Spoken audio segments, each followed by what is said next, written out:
예, 안녕하십니까. 3급이죠. 예. 한자 능력 시험 3급을 준비하시는 수험생 여러분 반갑습니다. 강사 김봉환입니다. 다시 한번 인사드릴게요. 예, 제 이름이 김봉환입니다.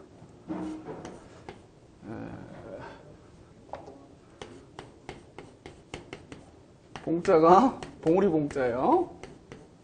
그다음에 한자가 빛나루 한자입니다. 김의 김가예요. 김의 김가 3연파. 김의 김가 많으시죠? 김봉환입니다. 오늘 이름 때문에 우리 저희 어머니께서 이름 잘 짓는 분한테 여기 의뢰해가지고 돈 들여가면서 지은 이름이라고 하는데 어렸을 때는 상당히 좀 창피했던 이름이에요. 이 봉자가 들어가서 촌스럽잖아요. 그런데 뭐 나이 들고 보니까 어머니께서 지어주신 이름이라 나름 의미가 있다 생각해가지고 지금은 만족하고 쓰고 있습니다만은 딱 하나 제가 머리가 젊어서부터 숱이 빠지기 시작해갖고 지금 이 모양인데 아마 이름 탓인 것 같기도 해요. 봉우리가 빛나다. 그랬으니까 자 3급이면 이게 이제 교육급수가 아니고 공인급수죠. 1, 2, 3급. 요 3급은 지금 우리 강의 3급은 3급 2까지 다 포함이 된 거예요. 교재도 3급 2까지 다 포함이 된 겁니다. 제가 요 EBS 에듀나인에서 나온 요 EBS 교육방송 교재 요걸로는 지금 처음 강의를 해보고 저는 주로 이제 제가 저기 집필한 타파 시리즈라든지 뭐 상공리에서 한참 시스컴 출판사에서 나온 그 교재 관련해가지고 강의를 많이 촬영했었고, 요 교재는 지금 처음인데, 요 교재가 많이 팔렸죠. 제 기억으로는 요게 2000년 한자 능력 검정시험 어문회, 지금이야 요즘 그 출제단체가 한 10개 정도 되죠. 그런데 초반에는 그렇게까지는 안 됐었죠. 근데 지금도 뭐 대표주자가 어문회입니다만은 예전에도 대표주자가 어문회였었죠. 가장 큰 단체, 수험생들도 가장 많죠. 그때 아무튼 2000년대 초중반 그때도 이 교재를 본 적이 있어요. 디자인도 바뀌지 않고 거의 일관된 것 같은데 많이 팔렸죠. EBS 타이틀이 있으니까. 자, 요걸로 강의를 해보도록 하겠습니다.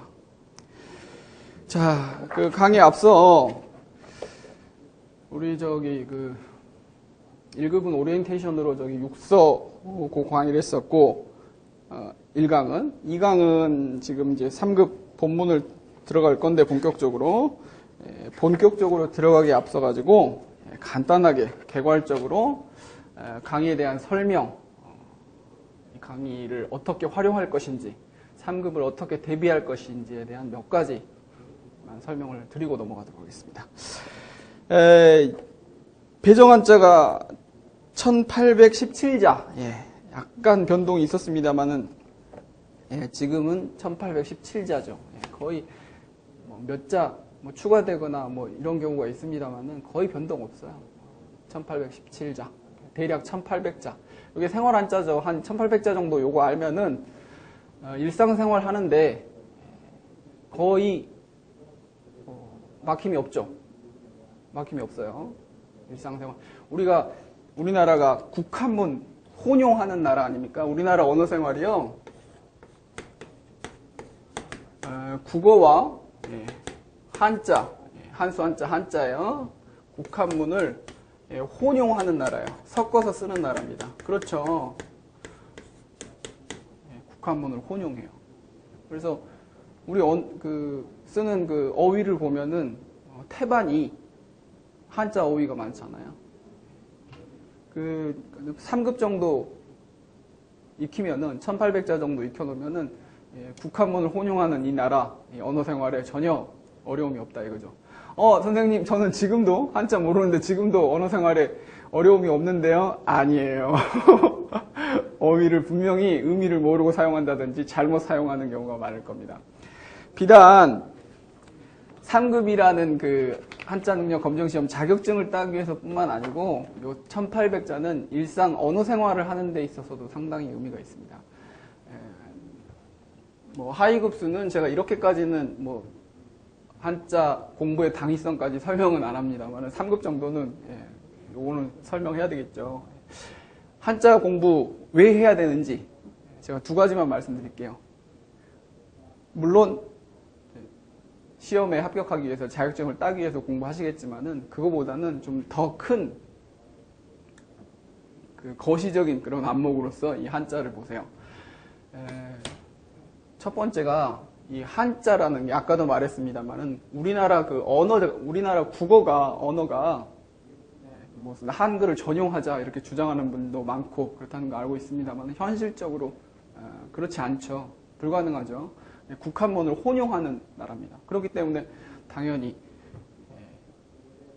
한자를 배워야지 우리나라 언어 생활을 정확하게 어휘를 풍부하게 구사하면서 사용을 할 수가 있는 거죠. 그리고 우리가 그 학생들로 국한시켜 보자면 학생들 그 교과 과정에 뭐 국어, 영어는 좀 그렇네요. 뭐 수학, 뭐 과학, 사회 이 전반적인 그 과목에 그 한자 어휘 안 들어간 게 있습니까? 그러니까 공부를 잘하려면은 어떤 개념들을 잘 이해를 해야 되는데 그 개념을 이해하자면은 그 어휘의 정의를 제대로 이해를 해야 된단 말이에요. 그러자면은 한자를 잘 알고 있어야지 그 어휘의 그 정의를 정확하게 습득을 하는 거죠. 그러니까는 한자 잘하는 애들이 공부도 잘합니다. 우리나라가 국한문 혼용이라는 저 맥락에서 이해할 수 있는 부분이죠. 그렇기 때문에 한자를 잘해야 돼요. 실제로 요즘은 또 약간 그 한자 능력 검정 시험 저런 자격증 시험 붐이 좀 수그러들어가지고 한자 공부하는 그런 바람이 약간 그 2000년 초중반 이때보다는 좀 수그러지는 것 같은 분위기예요. 저는 이제 그쪽 관련해서 일을 하니까는 피부로 좀 느낍니다. 그렇지만 아직도 강남에 대치동 이런 데 가보면은 이 한자 공부 학생들한테 초등학생들한테 아주 열심히 시키세요. 애초에 그쪽에서 많이 가르치기 시작했겠죠. 그쪽 학부모들이 왜 아이들에게 다른 뭐 영어 수학 공부하기도 시간이 부족할 텐데 그 영어 수학 말고도 다른 것도 되게 많이 시키잖아요. 잡다한 것도. 그런데 한자까지 시키겠어요. 그 분명 이유가 있겠죠. 이게 단순히 한자만 아는 거, 그 이상을 넘어서 교과 과정, 다른 교과 과정을 공부하는 데 있어서도 많은 도움이 됩니다. 우리 이제 직장 생활 하시는 분들이라면은 언어 생활, 문서 작성, 뭐 여러 가지 우리나라 말 어휘를 구사하는 데 있어서 적확하게, 명쾌하게 구사할 수가 있는 겁니다. 자, 그런 이유로. 자, 두 번째는 요건 이제 국제 관계 측면에서 보자고요.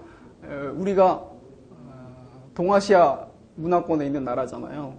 대표적으로 중국, 우리나라, 일본만 들어보자면은 언어가 다 어디에 근간을 합니까? 한자에 근간을 하잖아요. 그렇기 때문에 한자를 알아야 되겠죠. 실제로 중국어, 일본어 그 언어를 습득하는 것도 중요하겠는데 습득하자면 기초적으로 한자를 알아두면은 아주 도움이 되죠. 물론 한자 안다고 바로 그냥 언어가 그냥 쉽게 되는 건 아니지만은 기본 언어가 한자이기 때문에 히라가나, 가타카나도 다 그 한자를 변형해서 만든 문자 아닙니까? 그렇기 때문에 한자를 알아둬야 되겠죠. 실제로 그쪽 언어를 제대로 모르는 상태지만은 한자는 많이 안 상태로 뭐 그쪽에 여행을 간다 그러면은 필담은 가능하죠. 필담. 필담이 뭐예요? 메모지 같은데 한자 써가지고 얘기를 나눌 수가 있는 거예요. 그렇죠. 예. 물론 저기 중국이나 일본 이런 데서는 이런 걸 이제 번체라 그러고 번체를 안 쓰고 저기 제가 간체를 하나 쓴 게 있네요. 한수 한자를 여기 약자라고 하는데 간체, 간략하게 쓴 간체를 많이 쓰기 때문에 번체를 이해 못할 사람도 많겠습니다만은 그래도 대략적으로는 다 의사소통이 가능해요. 필담만으로도. 그 말이 무슨 말이에요? 언어 측면에서만 보자면 중국과 일본과 우리나라 동북아시아 이 3국은 서로 소통할 수 있는 그런 부분이 있는 거죠. 이제 물론 뭐 문화라든지 뭐 다른 분야도 소통할 수 있는 부분이 있습니다만은 언어는 다 한자를 기본으로 하는 그런 언어를 구사하기 때문에 한자를 배워놓으면 그렇게 소통이 될 수 있는 부분이 있어요. 아까도 말씀드렸다시피 그네 나라 언어를 직접 배우는 데 있어서도 한자를 미리 알고 있으면은 많은 도움이 되고 쉽게 습득을 할 수가 있습니다. 크게 이런 두 가지 이유로 한자 공부를 해야 되겠죠. 한자 선생님이니까는 저는 그렇게 뭐 한자 공부 안 했어도 별로 불편 없이 살아왔는데 뭐 그렇게 꼭 공부를 해야 돼요? 중국어, 일본어 꼭 공부해야 되는 겁니까? 공부해야 되죠. 물론 저도 한자를 가르치는 선생님입니다만은 영어가 가장 제2외국어 중에는 영어가 가장 중요하겠죠. 그 다음으로는 중국어, 일본어, 뭐 일본어, 중국어 이 정도 아니겠습니까? 다른 뭐 프랑스어, 스페인어 이런 거보다는 중국어, 독일어가 중국어, 일본어가 더 우리나라 사람한테는 필수적인 요소가 됐죠. 그리고 이 세계의 문명사적 인간이 그 집적해 놓은 그런 자료 다 뭘로 이루어졌습니까? 언어로 이루어졌을 텐데 어떤 언어로 이루어진 그 자료가 방대하겠어요? 따져보자면은 영어가 가장 방대하겠죠. 그 다음은 한자와 관련된 언어, 특히 일본어, 일본 사람들이 참 무서운 사람들입니다. 일본어 그 자료가 엄청나게 방대합니다. 오히려 중국 관련 그런 자료라도 일본어로 이렇게 축적된 자료가 뭐 더 많다고 할 수는 없겠지만은 엄청난 자료를 축적을 하고 있어요. 그렇기 때문에 일본어를 습득한다는 것도 중국어만큼 중요한 겁니다. 지금 중국어 뭐 영어 다음으로 뭐 가장 중요한 것처럼 생각하지만은 일본어도 제가 볼 때는 엄청 중요합니다. 제 전공이 동영사라 그런 말씀을 드리는 게 아니고 객관적으로 볼 때에 일본어는 가장 또 영어 다음으로는 중요하다고 할 수 있겠어요. 중국어랑 비등비등합니다. 그렇기 때문에 한자를 꼭 공부를 해야 돼요. 제가 한문 선생이라서 이런 말씀 드리는 거 아닙니다.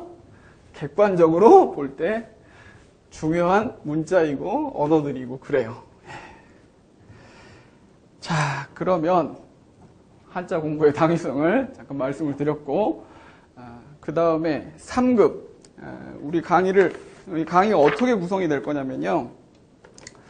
대략 한 강의 수로는 30여 강, 40강을 넘어가지는 않도록 하겠습니다. 30여 강일 거고, 글자 배정 한자 1800자, 그러니까는 대략 한 강에 4, 50자씩 소화를 해야 되는데, 물론 3급 정도니까는 하위 급수들이라면 제가 한자를 전혀 모르고 공부하시는 분들이 많기 때문에 뭐 거의 다 언급을 하고 넘어가는 부분도 있었습니다만은 3급은 또 그 정도까지는 아니죠. 그렇기 때문에 하위 급수 아주 쉬운 글자들은 과감하게 이렇게 넘어가고 3급, 4급, 5급 이런 글자 위주로 강의를 하도록 하겠습니다. 물론 하위 급수라도 중요도가 아주 높고 상대적으로 중요도가 아주 높고 또 빈출하는 그런 어휘들은 따로 언급을 하겠죠. 강의를 들으시면 뭐 바로 아시겠습니다만은 중요한 것들은 반복돼서 나오니까 복습만 철저히 하시면 돼요. 제가 예습하란 말씀을 안 드려요. 그런데 복습만 철저히 하시면은 강의 한 30여 강, 뭐 40강이라고 넉넉하게 40강이라고 그러죠. 40강 듣고 충분히 시험에 통과할 수 있습니다. 딱 강의 듣고 복습만 하고 시험 보시면은 아실 수 있어요. 뭐 이 정도는 가뿐하지 하고 통과할 수 있는 시험입니다.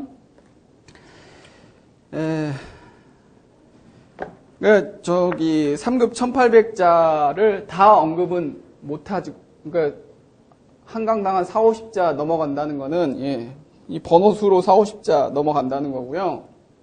글자마다 그 교재에 다 이 넘버링이 돼 있죠. 그러니까는 그 넘버링 되는 거에서 한 4, 50개 넘어간다는 거고 실제적으로 강의하는 거는 한 3, 40개 강의하겠죠. 아주 쉬운 건 그냥 넘어간다 그랬으니까 뭐 한일, 두이, 석삼 이런 거는 하늘천 따지 이런 거는 3급 수준에서는 언급할 필요는 없잖아요. 그런 건 넘어간다는 얘기입니다. 그렇게 할 거고 그 다음에 제가 최근 기출문제를, 상급 같은 경우도 최근에 치러졌던, 어문회에서 최근에 치러졌던 기출문제를 2회 정도 한번 풀어보시라고 올려놨는데, 그거를, 물론 이제 본문 강의가 다 끝난 다음에 요거는 따로 풀어볼 거지만은, 문제 구성이 어떻게 됐는지 살펴보기 위해서 한번 69회를 한번 출력해서 보세요. 혹시 뭐 출력할 그런 형편이 아니면은 그냥 얘기만 들어도 상관은 없겠습니다만은 나중에 뭐 풀어볼 거니까 한번 출력해 놓으세요. 출력해 놓으면은 지금 우리 교재에도 그 문제 구성이 어떻게 되는지는 지금 몇 페이지인가요? 8페이지, 9페이지. 9페이지에 지금 8페이지에 언급이 되어 있습니다. 그런데 요게 가장 최근에는 큰 틀에서는 바뀌지 않았습니다만은 약간씩 변동된 부분이 있어가지고 제가 요 책으로 교재에 나와 있는 그 표로 설명을 하지 않고 출력을 해가지고 따로 최근에는 이렇게 나옵니다 하고 언급을 할게요. 보시면은 1번부터 20번까지가 도급 문제죠. 그리고 21번부터 45번까지도 도급 문제입니다. 도급 문제라는 게 한자 어휘를 밑줄 쳐놓고 주로 이제 2글자로 이루어진 한자 어휘죠. 밑줄 쳐놓고 그거를 한글 음으로 읽는 거죠. 도금. 읽을 독자에다가 소리 음자. 음을 읽는 거예요, 말 그대로. 그 문제가 지금 문제 물어보는 그 유형이 다를 뿐이지, 문제 물어보는 방법이 다를 뿐이지 유형은 똑같은 거죠. 다 도급 문제입니다. 1번부터 20번까지나 21번부터 45번까지나 다 도급 문제예요. 1번부터 20번까지는 문장 속에서 물어본 거고 21번부터 45번까지는 그냥 대놓고 그냥 어휘 딱 적어놓고 바로 그냥 음을 물어본 거고요. 아무튼 45번까지가 도급 문제입니다. 그 다음에 46번부터 72번까지 요게 이제 한자 한 글자를 적어놓고 그 글자에 훈과 음을 적는 문제인데 훈이 뭐냐면 제가 강의에서 훈이란 얘기를 많이 할 거예요. 실제로 우리 기출을 하는 물어보는 지문에서도 이 훈이란 얘기가 나오는데 훈은 말하자면 뜻이죠. 뜻. 의미를 얘기하는 겁니다. 의미. 그 다음에 음은 아까 그 도금에서 음과 마찬가지죠. 그 훈과 음을 뜻과 음을 다 적는 걸 물어보는 거죠. 그게 46번부터 72번까지고요. 그 다음에 73번부터 77번까지 요 5문제가 이제 장음 문제라 그래가지고요. 의문학, 중국어로 얘기하자면 사성과 관련된 그런 문제예요. 그 부분이 가장 좀 어려운 부분이고, 대처해서 공부하기도 좀 어려운 부분이죠. 따로 공부를 하자면 시간이 많이 소요되는 부분이기도 하고, 시험 대비로만 생각을 하자면 상당히 좀 게으른 부분입니다. 일단 그게 5문제 있고요.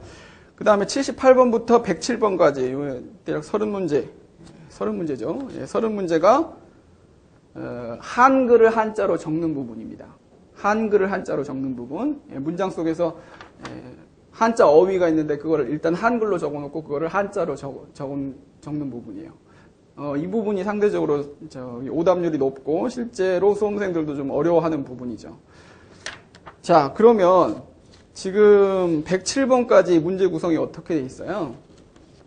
아까 그 장음 문제 5문제 빼면은 102문제가 100문제가 약간 넘는 그 문제가 도급 문제, 한글을 한자로 옮기는 문제, 이렇게가 구성이 돼 있네요. 도급 문제와 훈음 문제, 한글을 한자로 옮기는 문제. 자, 이 부분이 전체 문제 150문제 중에 100문제가 넘는 문제가 그런 문제로 구성이 돼 있어요. 그리고 이제 나머지가 아까 말했듯이 뭐 장음 문제, 그 다음에 108번부터 112번까지 이 5문제는 비슷한 뜻을 가진 한자를 넣어라 그래가지고 요걸 유의자 문제, 그러니까 동의자 문제라고도 합니다만은 유의자 문제, 뜻이 비슷한 거 골라서 넣는 거. 그 다음에 다음 5문제가 상대자 문제, 뜻이 반대되는 거 고르는 거. 그리고 그 다음이 뜻이 반대되는 어휘. 그 위에 5문제랑 어떻게 다르냐면은 위에는 글자 한 글자 반대되는 의미의 한 글자를 물어봤다면은 118번부터 122번까지 요 5문제는 반대되는 어휘를 물어봤죠. 두 글자 어휘. 예. 아무튼 같은 맥락입니다. 그리고 123번부터 127번까지가 동음이어 문제. 예. 요 5문제가 동음이어 문제. 그리고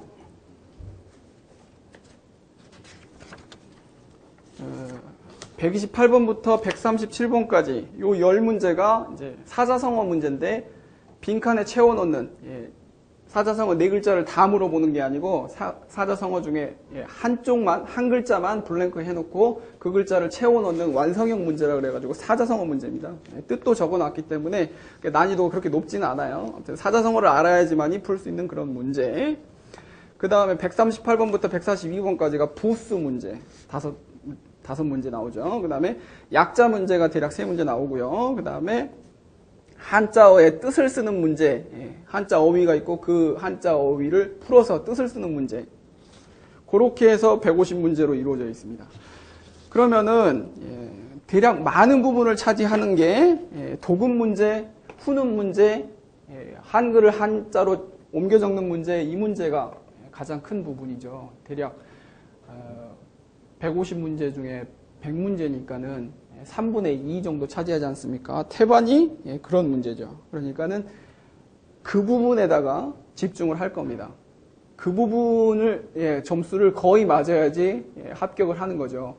150문제 중에 커트라인이요, 70%니까는 105문제, 105점이 커트라인이죠. 예, 그러니까는 앞에 도금 문제, 후는 문제, 한글을 한자로 적는 문제, 요 문제만 거의 맞아도, 예, 합격선에 근접하네요.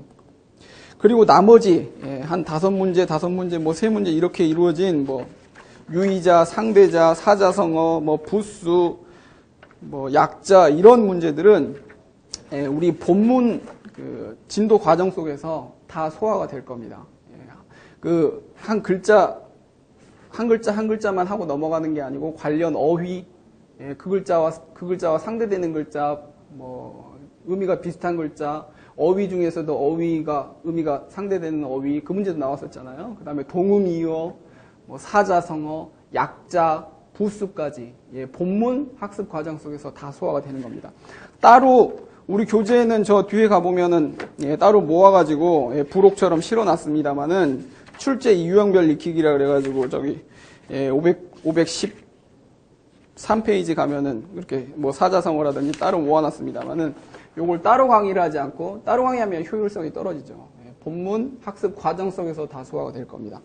딱 한 부분, 예, 해결이 안 되는 부분이 있어요. 본문 학습 과정 속에서 언급을 안 하고 넘어가는 부분이 아까 잠깐 봤습니다만은 그 장음 부분 문제 있죠. 이거는 우리 같은 맥락에서 해결이 안 돼요.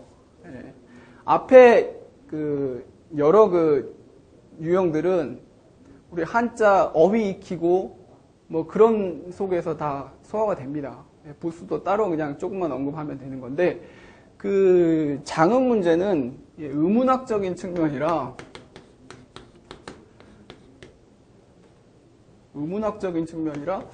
이거는 공부하기도 어렵고 시험 관련해서 이렇게 시험 관련 강의를 할 때 대비하기도 상당히 조금, 예, 어려운 측면이 있어요. 그래서 이거는 우리 강의는 목표가 시험 합격을 목표로 합니다. 150점 만점 중에 105점이 커트라인인데 우리 강의 들으면 한 130점 정도 맞을 수 있는 그런 강의를 해드릴 겁니다. 아, 선생님, 저는 시험을 봤다 그러면 어떤 시험이든지, 예, 만점 아니면 만점에 근접하는 점수를 맞아야지만이, 예, 속이 풀려요. 예, 그래야지만이 만족합니다. 130점 정도는 만족 못하겠는데요. 예, 그런 분들은 강의 듣고 강의 외로 더 노력을 하시고, 제 강의는 아무튼 제가 뭐 40강 가까이 강의를 할 겁니다만은, 내 강의 내가 수험생 입장에서 들었을 때 이 정도 들으면은 한 이 정도 점수까지 맞을 수 있는 그런 강의구나. 물론 시간이 더 허락을 한다면 50강, 60강 이렇게 자꾸 시간도 넉넉하게 준다면은, 예, 만점 맞을 수 있는 강의 할 수 있어요. 그러면 저기 뭐 장음과 관련된 부분도 따로 한 5강쯤 빼가지고 또 디테일하게 설명할 수도 있는데 사실은 시간이 그렇게 허락을 하지 않고요. 필요성도 그 정도까지 필요하다고 보지도 않습니다. 장음 부분은 사실 우리가 무슨 어디 방송국 아나운서 시험 볼 것도 아니고요. 일상생활에서도 장음과 관련돼서 그렇게 불편하게 다가올 부분은 없어요.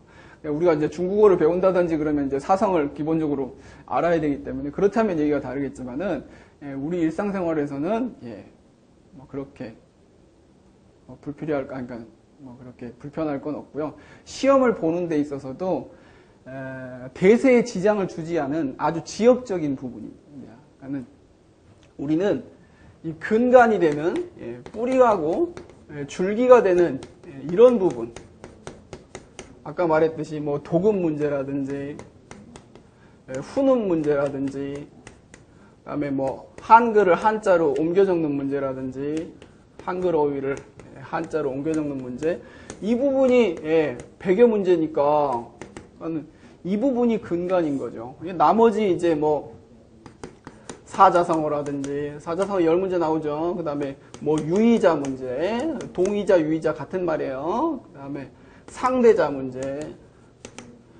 그 다음에 뭐예요? 동음이어 문제,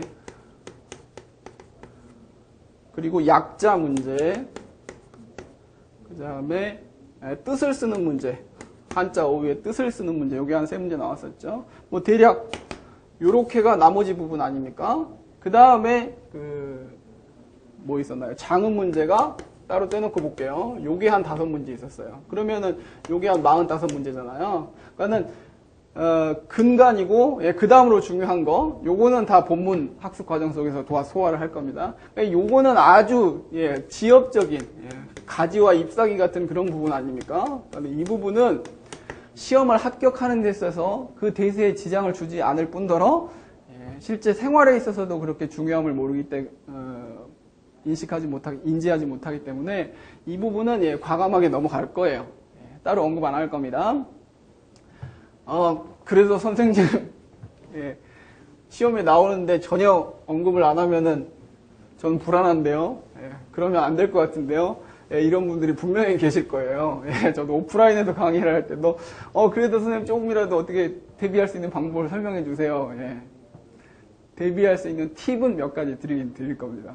우리 나중에 본문학습 다 끝나고 기출문제 풀어볼 때쯤에 몇 가지 간단한 대비할 수 있는 팁은 드릴 건데 따로 본문학습 과정 속에서 언급은 안 할 겁니다. 아시겠죠? 자, 그렇습니다.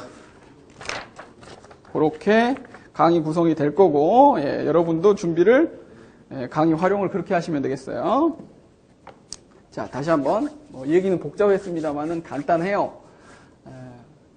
앞에 뭐 제가 언급했던 내용 뭐 이런저런 얘기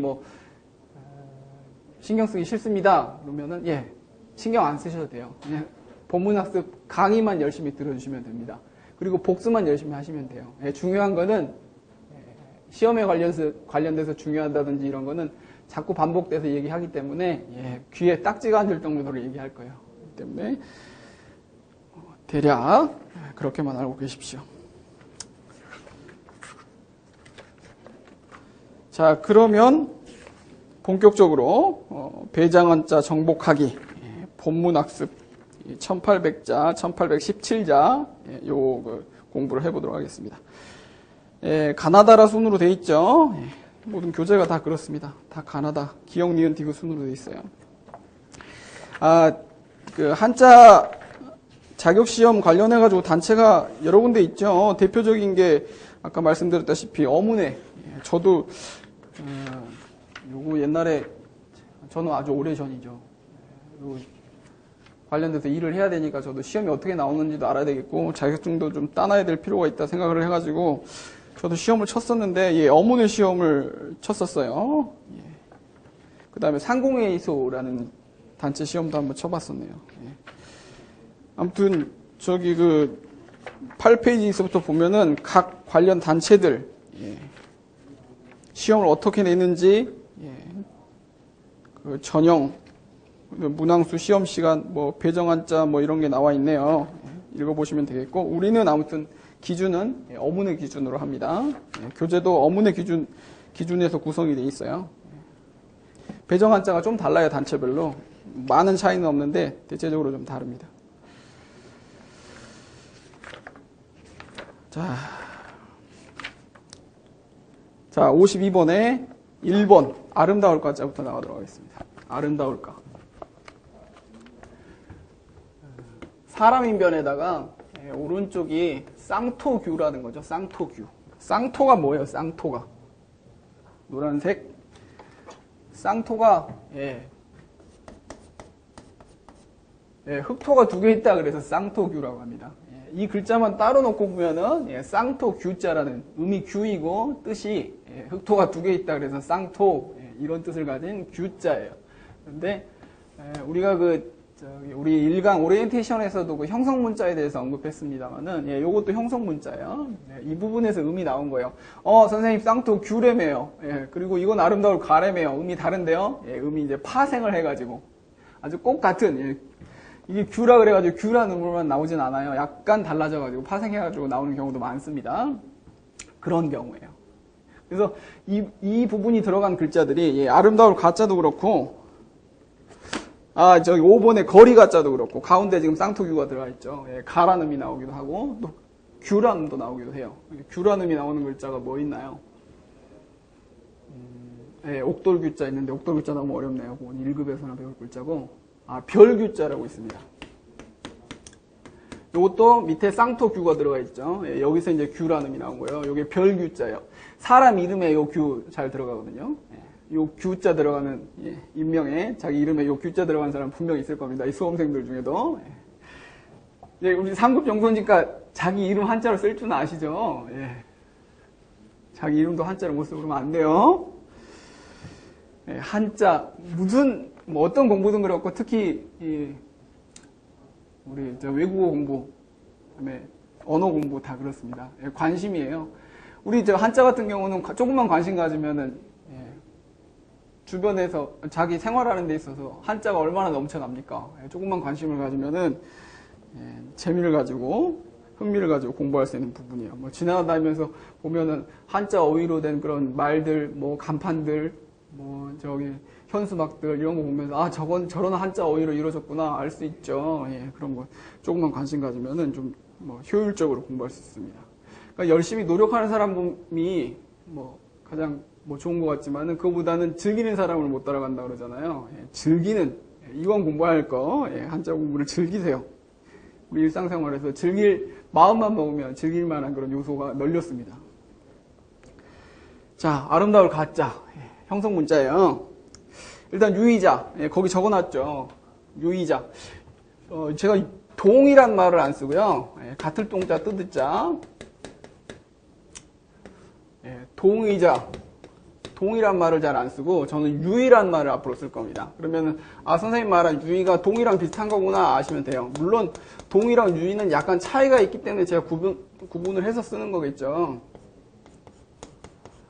동의는 말 그대로 이게 한 가지 동자 같을 동자 아닙니까? 뜻이 같은 글자. 그래서 아름다울 가자하고 뜻이 같은 글자, 아름다울 미자 이렇게 동이라고 적어놨죠. 근데 뜻이 훈이 이렇게 딱 아주 똑같이 떨어지는 것뿐만 아니고 비슷한 맥락에 있는 글자들도 시험에서 동의자 문제로 물어봐요. 그러면은 비슷한 맥락은 동이라 그러기는 그렇잖아요. 유의는 의미가 요것도 뜻입니다. 제가 아는 의자 저거는 오르르자인데요. 이 오르르자가 뜻의자랑 똑같아요.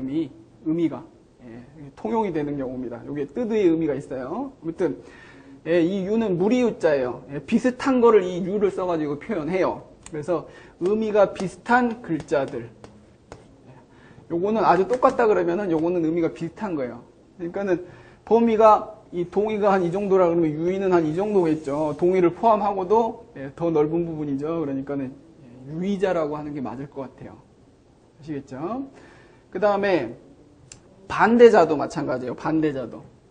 우리 교재에는 반이라 그래가지고 반대자를 적어놨는데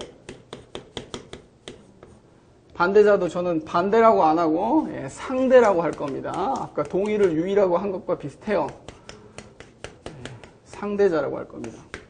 반대 그러면은 뭐 동력동 반대 선역서, 북력북 반대 남영남 이렇게 180도 떨어져 있는 의미가 이렇게 그렇게 명확하게 반대편에 서 있는 그런 의미의 글자들도 있겠지만은 이렇게 180도 안 떨어져 있더라도 대략 반대편에 있는 것 같은 그런 의미의 글자들도 물어보거든요.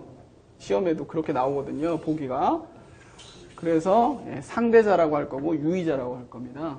그러니까 그게 동의자 반대자를 저렇게 말하는 거구나 하시면 되겠어요.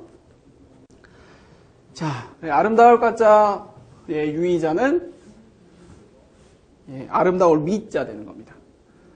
그 다음에 상대자는 좀 어렵죠. 추할 추자라는 거예요. 추할 추자. 술 주변에 귀신 기자면 이게 추할 추자입니다. 그래서 가인, 미인 하면 아름다운 사람이죠. 추녀 하면은 좀 용모가 못난 그런 여자를 추녀라고 그러죠. 추인이란 말은 잘 안 쓰는데 추녀란 말은 쓰죠. 미녀, 가녀 반대는 추녀 이렇게 생각하시면 되겠죠. 자, 그 다음에 이제 예제를 볼게요. 그 예제가 이제 그 글자로 이루어진 한자 어휘들을 거기다 쭉 나열을 해놨죠. 거기서 보면은 뭐 많이 쓰인다든지 시험에 잘 나올 만한 그런 어휘 골라가지고 설명을 할게요. 그러면은 나머지 뭐 구체적으로 설명 안 하고 넘어가는 어휘는 몰라도 되는 거냐? 아니죠. 읽어보고 의미를 이해하시면 의미를 좀 이해하시고 넘어가야 되겠죠. 그러니까는 공부는 물론 제가 언급해드리는 어휘 위주로 하겠지만은 나머지 모르는 거 있으면은 그냥 네이버 쳐봐도 되고 그냥 뭐 국어사전 찾아봐도 되는 거니까 의미를 전혀 모르겠다 그러면은 찾아보시면 되겠습니다. 언급을 안 했다 그 말은 많이 쓰이진 않고 시험에 그렇게 빈출하지도 않는다 이렇게 생각하시면 되겠는데요. 그러니까 우리는 어차피 기준이 시험 어문에서 출제를 어떻게 하는지 출제 유형 패턴에 맞춰가지고 공부를 하는 거예요. 거기서 빈출하는 어휘, 글자 이런 거 위주로 강의를 한다 이 말입니다. 시험 합격의 목표를 맞춘다고 말씀을 드렸으니까. 자, 그러면 예제를 보시면 뭐 다 아름답다 이런 의미예요. 다 뻔한 거죠. 가경 그러면 뭐예요? 아름다운 경치. 가인은 아름다운 사람. 가화는 뭐예요? 가화. 첫 번째 줄의 마지막 단어 가화. 아름다운 말이다, 대화다 이런 말이겠죠. 그 화자가 말씀 화자입니다. 자, 세 번째 줄로 넘어가가지고 가취 그러면요. 아름다울 가자. 취자가 뜻취자입니다. 아름다운 뜻. 이 취가 취미란 뜻도 있어요. 취미. 그래서 아름다운 취미, 아름다운 뜻 뭐 이 정도 의미 되겠네요. 가취. 읽을 줄 알고 뜻 대략 알면은 충분하죠. 백년가약. 사자성어 3개 넣어놨는데 백년가약 그러면은 100년 동안 죽을 때까지 뭐 이렇게 아름답게 검은 머리 팥뿌리 되도록 살자 이런 아름다운 약속이다. 그래서 백년가약. 우리 결혼을 100년가약 맺다 이런 말 하잖아요. 아름다운 약속, 그 약자가 맺을 약자, 약속이라고 그럴 때 그 약자입니다. 자, 그리고 점입가경. 고사자성어가 중요하네요. 점자가 점자. 점점 들어갈수록 가경, 아름다운 경자가 중요합니다. 왜 중요하냐면요. 이 경자는 지경경자. 지경이라는 게 땅의 경계를 의미하는 거예요. 지경 경자인데 땅의 경계요. 땅 뒷자에다가 경자, 이경자 써요. 지경이라고 이렇게 씁니다. 지경경 그래요. 지경이란 뜻을 갖는 한자들이 좀 있어요. 지경경뿐만 아니고 뭐 지경계, 지경구 더 많습니다. 땅의 경계를 의미하는 건데 이게 왜 경자가 제가 중요하다고 하냐면 점입가경이라는 말을 많이 쓰는데 이 경자를 잘못 아는 분이 많아요. 이 경자를 어떻게 잘못 아냐면요. 우리 경치라 그럴 때 그 볕경자 있거든요. 이걸 많이 생각을 하세요. 그럴 것도 같아요. 점점 들어갈수록 아름다운 경치가 펼쳐진다. 뭐 이런 의미로 해석을 해보면은 이 경자가 맞을 것 같은데 그렇지 않고 지경경자 써요. 아름다운 그런 지경이 펼쳐진다. 그런 의미로요. 이 경자도 들어갈 것 같은데 이게 아니고 지경경을 쓴다는 거. 그거 조심하셔야 돼요. 점입가경이다. 그러니까는 요거는 제가 방금 글자 그대로 해석했듯이 어디 뭐 산이라든지 뭐 어디를 점점 들어가면 안으로 들어가면 들어갈수록 점점 아름다운 그런 지경이 펼쳐지는 거, 그런 의미였는데, 뭐 어떤 일이 점점 흥미로워질 때도 이 점입가경이란 말을 쓰죠. 어떤 일이 점점 진행돼 나갈수록 점점 흥미있어져요.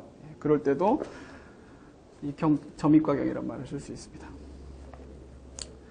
자, 그 다음에 양춘가절 그러면은, 아름다운 봄 계절을 그렇게 표현한 거죠. 양춘가절. 절자가 마디절자인데 절기, 계절을 의미하는 거예요. 시즌을 의미하는 겁니다. 그 정도 보시면 되겠고. 자, 2번.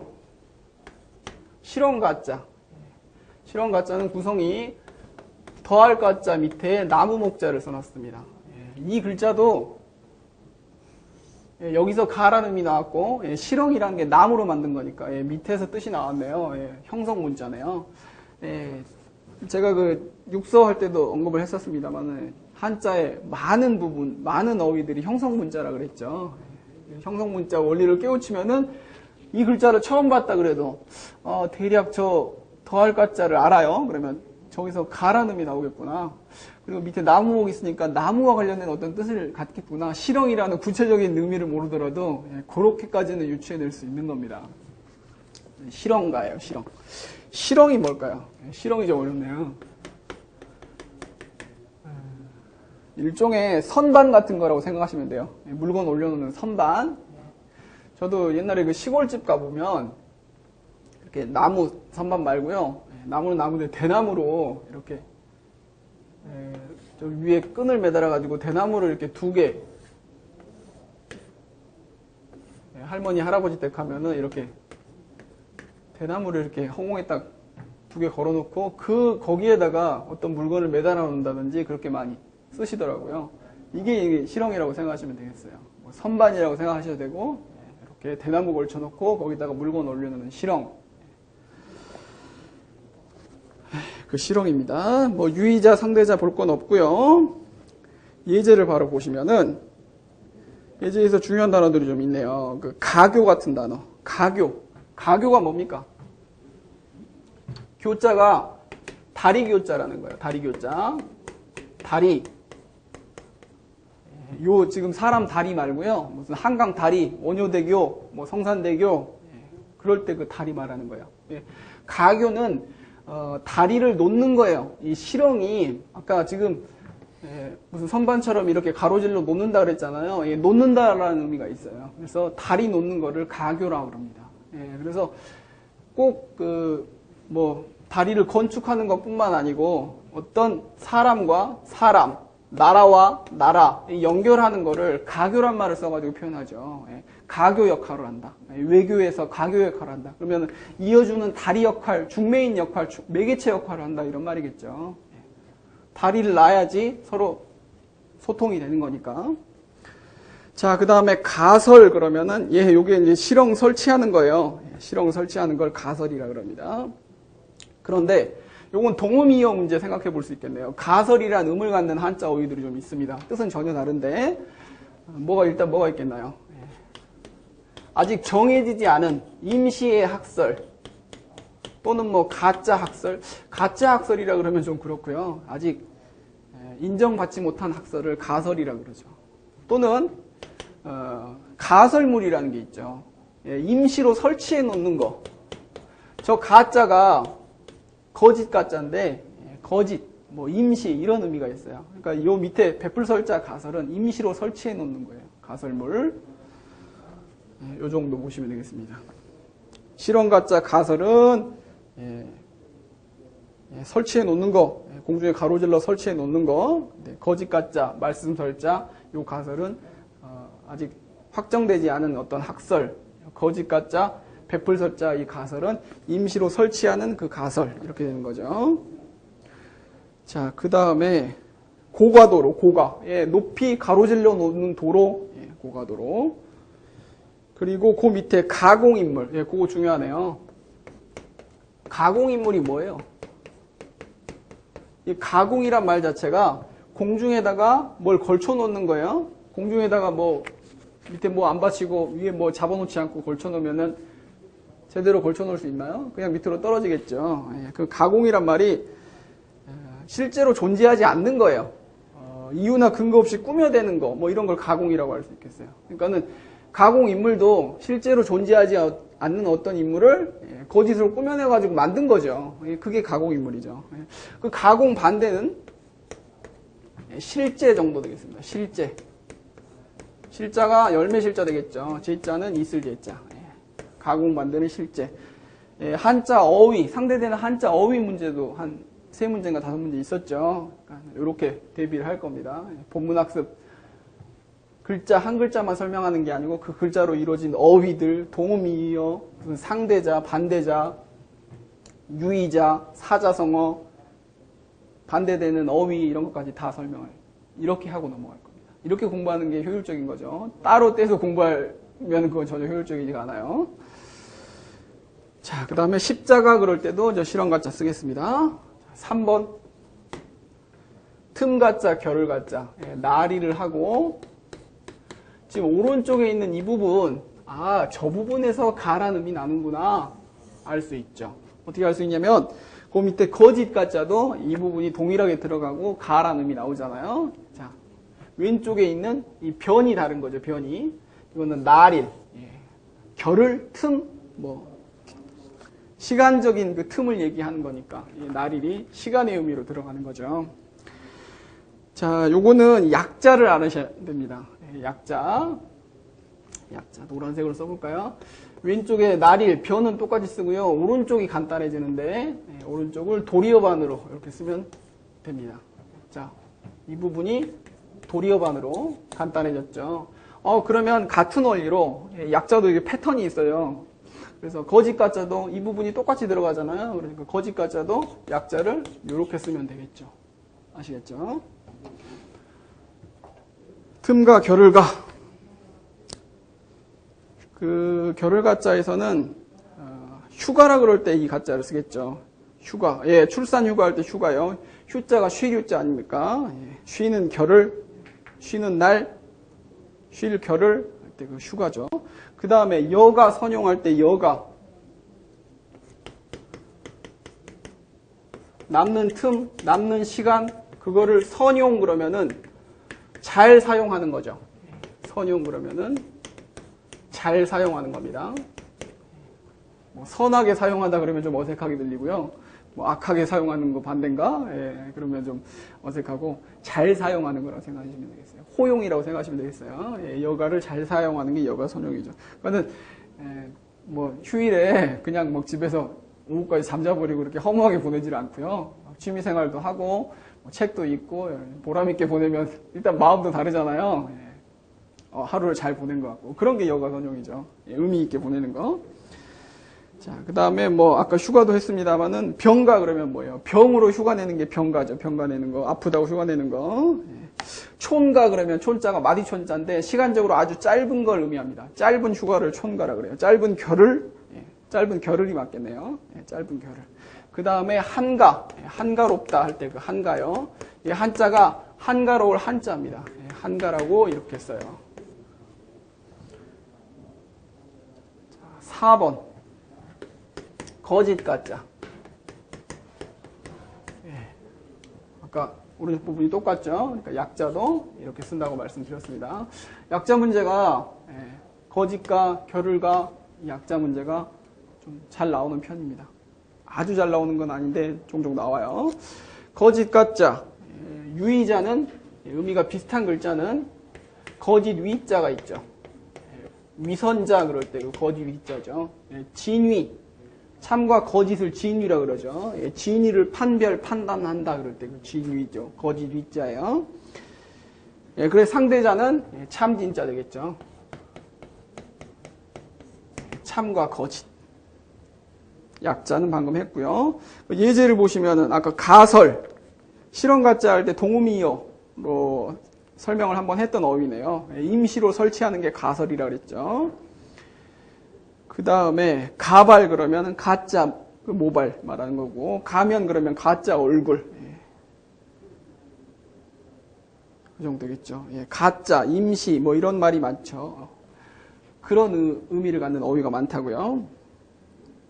가분수 같은 경우도 가분수가 뭐예요? 우리 그 산수 배우면 분수 배우는데 한 4학년 초등학교 3, 4학년쯤 되면 분수 배우잖아요. 예, 가분수, 진분수가 있죠. 예, 그러니까는 분자가 분모보다 작은 이런 걸 진분수라 그러고요. 가분수는 뭐예요? 예, 분자가 분모보다 큰 거 이런 거는 가분수라 그러죠. 예, 예. 말하자면 해석을 해놓고 보면은 요거는 가짜 분수, 요건 진짜 분수다 이런 말이죠. 그러니까 뭐 0하고 1 사이에 있는 이게 진짜 분수고 2분의 2라든지 이런 건 1이니까 요거는 자연수잖아요. 그러니까 요거는 분수라고 하긴 그렇죠. 그러니까는 2를 넘어가는 이런 숫자들 있죠. 이런 거는 가분수, 가짜 분수다 그래서 가분수라고 그래요. 거짓 가짜를 써요. 자, 보세요. 한자 배워놓으면은 우리 그 산수, 수학 꼭 한자뿐만 아니고 뭐 산수, 수학, 과학 이런 거 배우는데 어휘를 정확하게 이해할 수 있어서 도움이 많이 되죠. 제가 한자 선생님이라고 괜히 말하는 게 아니에요. 자, 가건물 그러면은 아까 가설과 마찬가지로 임시로 설치한 그 건물을 가건물이라고 그럽니다. 정식 건물이 아닌 가짜 건물 그러면 그렇게 해석해 버리면 좀 어색하고요. 임시로 설치한 건물이다 그 말이에요. 맨 마지막 단어 가교란 말도 나오는데 이 가교는 실험 가짜 가교는 다리를 놓는 거라 그랬죠. 거짓 가짜 가교는 뭐예요? 가짜 다리, 임시 다리 말하는 거죠. 이것도 임시예요.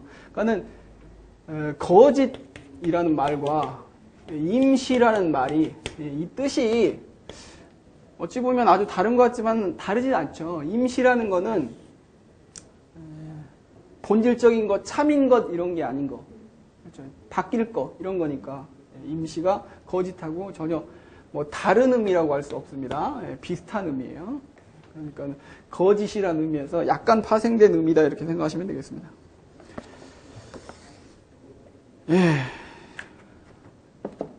이 강에 요 네 글자 했더니 50분이 넘어가네요. 앞에 제가 서론이 길었습니다.